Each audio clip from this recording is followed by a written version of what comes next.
Hi everyone, welcome back to Kiran studies. So ఫైనల్గా మనకు technician సంబంధించి అఫీషియల్గా రైల్వే నోటిఫికేషన్ అయితే రావడం జరిగిందనమాట.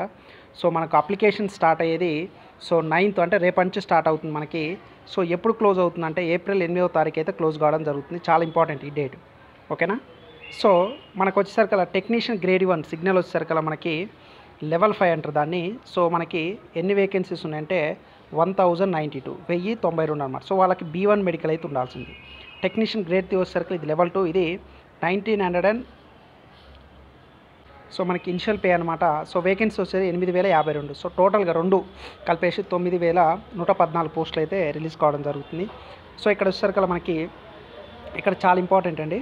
సో ఇక్కడ చూడండి ఎవరు ఎలిజిబుల్ అనేది చూడట్లే. Candidates waiting for the final results of prescribed educational technical qualifications are not eligible to apply. ఎవరైనా ఇప్పుడు ఐటీఐ చేస్తున్న వాళ్ళు కానీ ఇంకేదైతుందో చదువుతున్న వాళ్ళకైతే ఎలిజిబుల్ లేదని చెప్పేసి క్లియర్గా మెన్షన్ చేశాడు. సో ఎలిజిబిలిటీ ఏమేంటి అనేది ఇక్కడ ఇచ్చింది చూడండి ఒకసారి. So eligibility of the candidates will provisional based on details of the online applications అయితే మనకి క్లియర్గా ఇవ్వడం జరిగింది. సో మెడికల్ ఫిట్నెస్ సంబంధించి సో ఏజ్ వచ్చేసరికల్లా మనకి 18 నుంచి 36 ఇయర్స్ అనమాట, ఓకేనా. 18 నుంచి 33 ఏమో టెక్నీషియన్ గ్రేడ్ 3 పోస్టులకు అయితే ఇవ్వడం జరిగిందనమాట. నెక్స్ట్ మనకి జోన్ వైజ్గా ఉంటుంది, మనం ఏదైనా ఒక జోన్కి అప్లై చేసుకోవడానికి ఉంటుంది. సో నెగిటివ్ మార్కింగ్ కూడా ఉంటుంది మనకి. సో మెడికల్ స్టాండర్డ్స్ ఇవన్నమాట, మనం ఆల్రెడీ చెప్పుకున్నాం కూడా. సో టెక్నీషియన్కి వచ్చేసరికి ఏజ్ చూడండి ఒకసారి, చాలా ఇంపార్టెంట్ మనకి ఏజే కాబట్టి. సో టెక్నీషియన్ గ్రేడ్ 1 సిగ్నల్కి వచ్చేసరికి మనకి 18 నుంచి 33 ఇయర్స్ ఉండాలి ఓపెన్ వాళ్ళకి. సో అదేవిధంగా ఏజ్ అప్లికబుల్ టు అంటే 18 నుంచి 36 ఇయర్స్ వరకు అయితే ఏజ్ అయితే అప్లికబుల్ ఉంటుంది. ఇది నార్మల్ కోర్స్, ఇదేమో అప్లికబుల్ అంటే ప్రజెంట్ మనకి ఏజ్ పెంచడం జరిగింది కదా, COVID-19 3 ఇయర్స్ అనమాట. సో 18 నుంచి 36 ఇయర్స్ ఏమో technician grade 1 signal, technician grade 3 ఏమో 18 నుంచి 33 ఇయర్స్, ఇది ఓపెన్ వాళ్ళకి. ఇంకా రిమైనింగ్ ఏజ్ రిలాక్సేషన్ వచ్చేసరికల్లా SC ST వాళ్ళకి 5 ఇయర్స్, OBC వాళ్ళకి 3 ఇయర్స్. సో వాళ్ళు క్యాలిక్యులేట్ చేసుకుంటే అయిపోతుంది, ఓకేనా.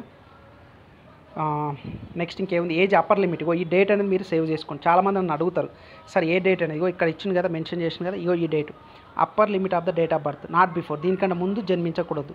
యూఆర్ కానీ ఈడబ్ల్యూఎస్ కానీ ఓబీసీ కానీ నాన్ క్రిమినల్ SC ST కానీ ఈ డేట్ కంటే ముందు అంటే బర్త్ అయి ఉండకూడదు. సో లోయర్ లిమిట్ ఏమో ఇదన్నమాట. ఈ డేట్స్ కట్ ఆఫ్ అనేది చాలా ఇంపార్టెంట్, ఈ రెండు కూడా గుర్తుపెట్టుకోండి.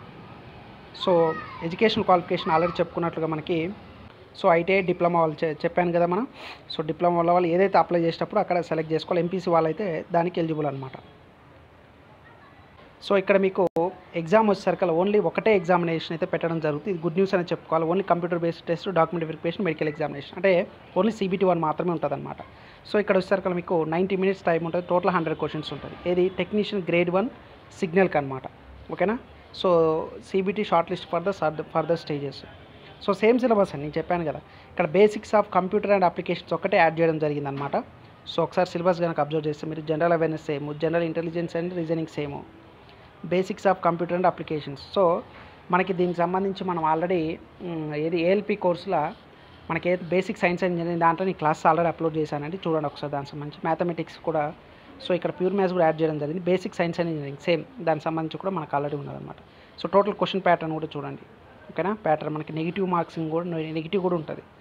సో ఇక్కడ చూడండి syllabus for CBT for pay level 2 అంటే టెక్నీషియన్కి వచ్చేసరికల్లా మనకి టెక్నీషియన్ గ్రేడ్ 3కి వచ్చేసరికల్లా మనకి సిలబస్ కూడా సేమ్ ఇవ్వడం అయితే జరిగింది. సో ఇక్కడ mathematics, general awareness, general science, general awareness అనమాట సేమ్ ఇక్కడ కూడా. దాని తర్వాత డాక్యుమెంట్ వెరిఫికేషన్ అయితే ఉండడం జరుగుతుందన్నమాట. సో ఇది మనకు అఫీషియల్గా రావడం అయితే జరిగింది మనకి. సో ఇదనమాట. ఇంకా మీరు డీటెయిల్గా చూడాలి కంప్లీట్గా అనుకుంటే మీకు టెలిగ్రామ్ ఛానల్ ఉంటుందండి, కిరణ్ స్టడీస్ అని చెప్పేసి, Kiran studies for competitive exams అని చెప్పేసి మీకు వీడియో డిస్క్రిప్షన్ లింక్ ఇస్తాను టెలిగ్రామ్లో, అక్కడ నేను PDF అనేది అప్లోడ్ చేస్తాను. సో ఒకసారి డీటెయిల్గా మీరు చూసుకుంటే మీ డౌట్స్ అన్ని క్లియర్ అవుతాయి. ఉన్నా సరే నేను ఇంకా ఫర్దర్గా రేపు కానీ వెళ్ళిన కానీ డీటెయిల్గా వీడియో అయితే చేస్తానండి, ఓకేనా. సో ఇది మనకు అఫీషియల్గా రైల్వే నుంచి అయితే రావడం జరిగిందనమాట. సో ఈ వీడియోని లైక్ చేయండి, ఇంకా మన ఛానల్ సబ్స్క్రైబ్ చేయకపోతే please do subscribe friends. Thank you.